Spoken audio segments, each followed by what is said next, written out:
নমস্কার, কেমন আছেন সবাই? আর দেখুন আজকে সকাল সকাল রেডি হয়ে বেরিয়ে পড়েছি একটা নিমন্ত্রণ বাড়িতে।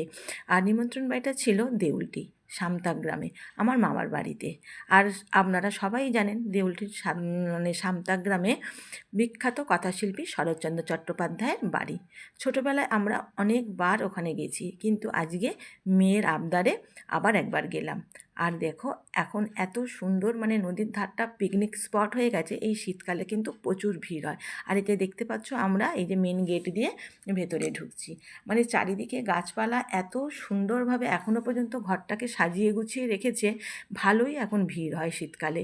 শীতকাল কেন, সব সময়তেই মানে বিভিন্ন দূর দূর থেকে লোক এই মানে বাড়িতে দেখতে আসে।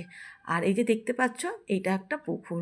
এখানে যে আমরা বইতে পড়েছিলাম না, কার্তিক গণেশ মাছ, এই পুকুরেই মানে মাছটা ছিল আর কি।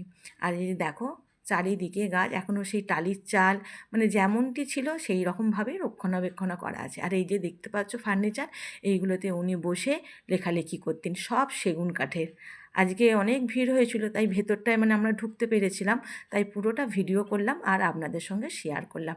এই যে দেখতে পাচ্ছেন ওনার বসার চেয়ার।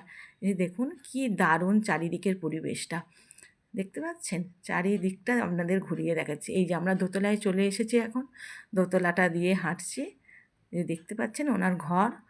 আর এই যে পাখি আছে, আর দূর থেকে নদীটাকে দেখা যাচ্ছে। ওই যে দূরে একদম নদীটা আছে।